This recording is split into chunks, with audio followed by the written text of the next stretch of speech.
कैसा जमाना आ गया कि इस दुनिया में दहेज के बिना कोई शादी ही नहीं करता। अगर पार्टी को पता लग जाता है कि यह दहेज देने वाला नहीं है तो शादी करने के लिए बताता ही नहीं।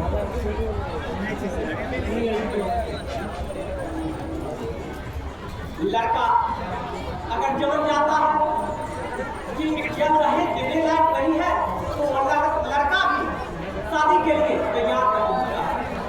तो इसका मतलब मैं जानता हूँ अगर कोई लड़का शादी के लिए भी तैयार हो जाए तो उसे लगता है कि मुझे कहीं दहेज का मोटी रकम हाथ में लगेगी।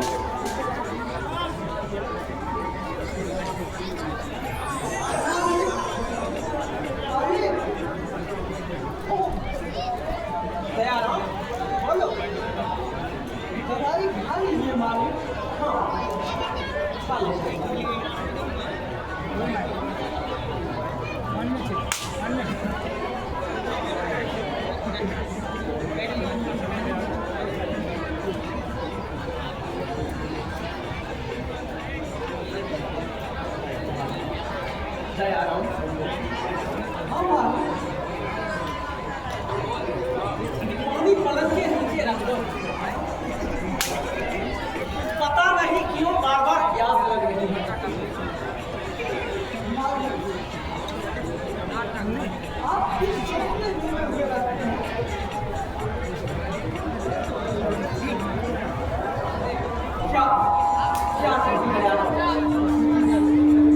एक बाप किस सोच में डूबा रहता है जिसके घर में दो जवान बेटी हुआ भी शादी के लायक।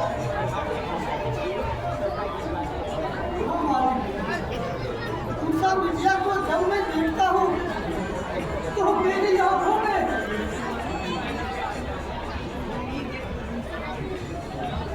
दयाराम बस करो,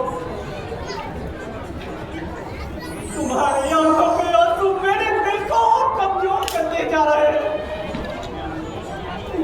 तुम्हारी राहें मुझे धिक्कार रहे क्योंकि मैं अपनी जवान बेटी को शादी करने के लिए ढूंढ रहा हूँ।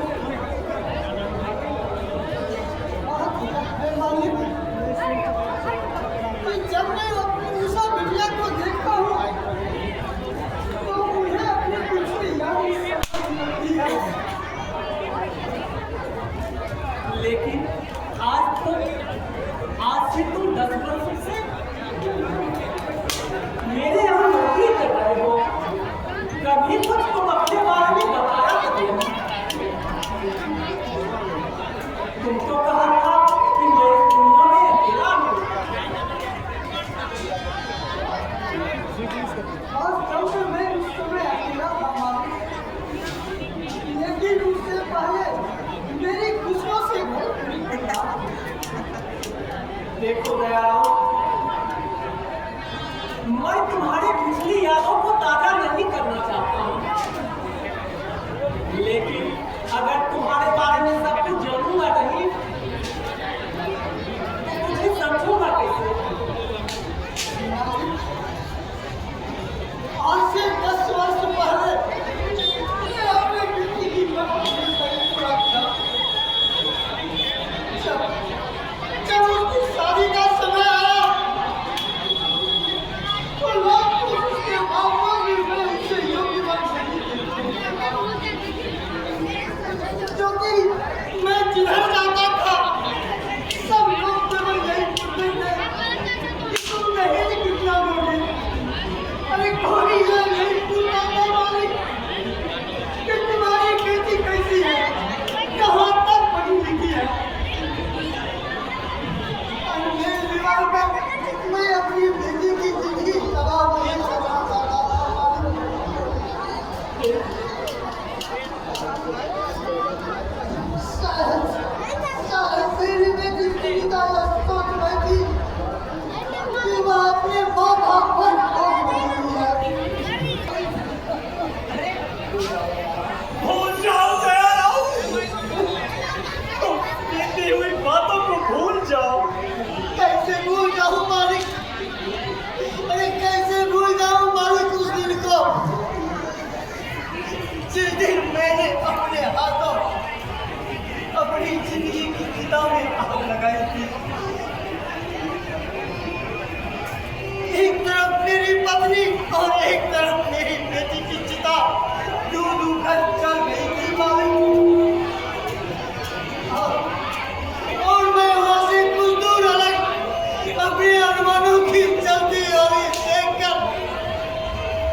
जी रहे हैं, चल रहे हैं जैसे चलता फिरता एक मकबरा बनकर।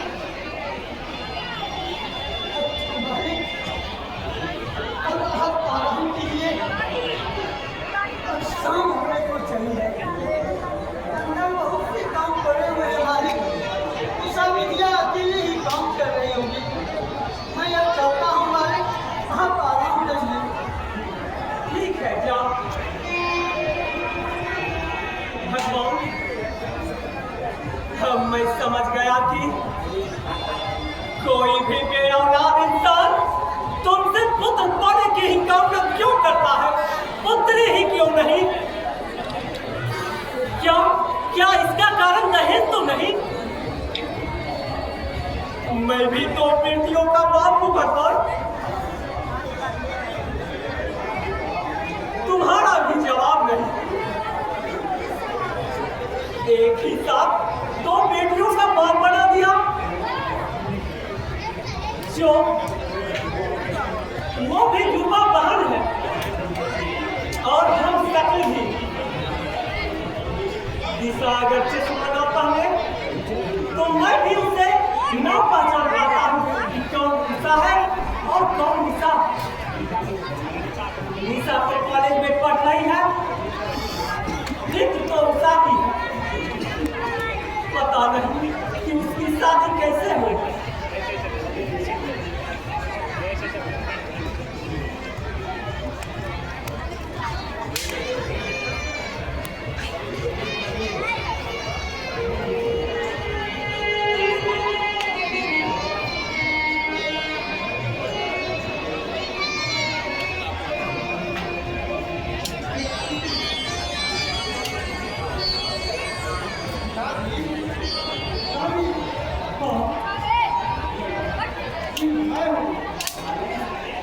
बेटी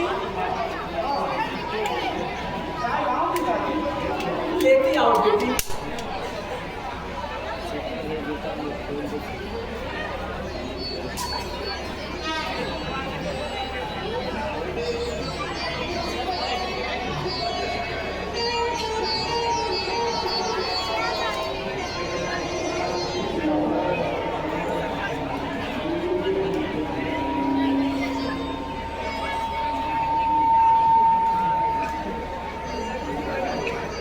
अच्छा बेटी, हाँ दिशा की यहाँ से चिट्ठी आई थी। क्या लिखा है उसे? ये भिजवाने को कहे और उसके का भी चिट्ठी आया। लिखे हैं कि निशा को नाक में चलने की बीमारी है।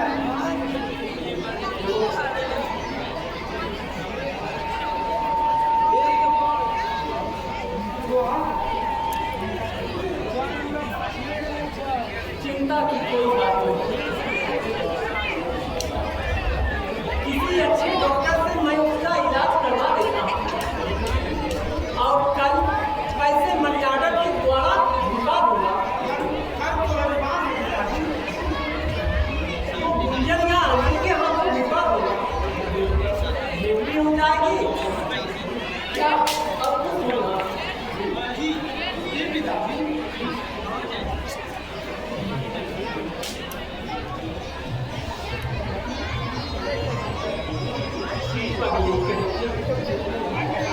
कितना ख्याल रखती है अपनी बहन का। बहन हो तो ऐसी।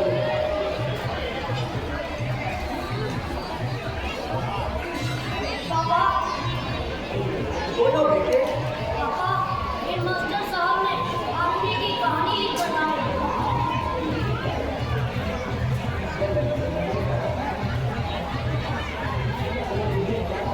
तो मुझे क्या करते हो? आप लिखो ना। मैं जो कहानी लिखूंगा वही कहानी को हेडमास्टर साहब को दिखाओगे।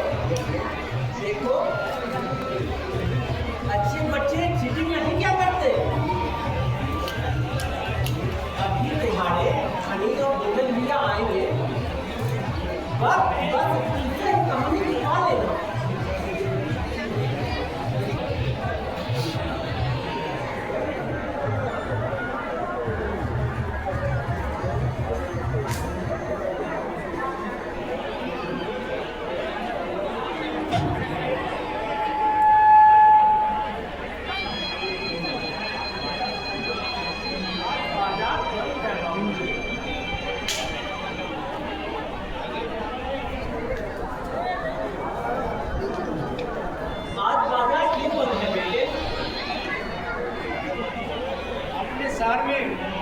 पास वो दीनबंधु का बंदूक है ना?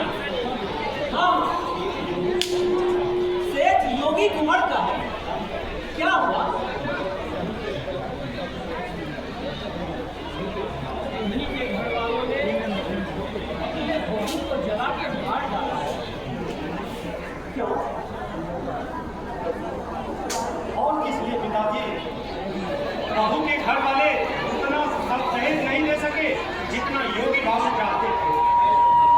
वे सभी मिलकर अपनी बहू को जलाकर मार डाले ताकि अपने बेटे की दूसरी शादी कर अपने घर को दहेज से खचाखच कर सके।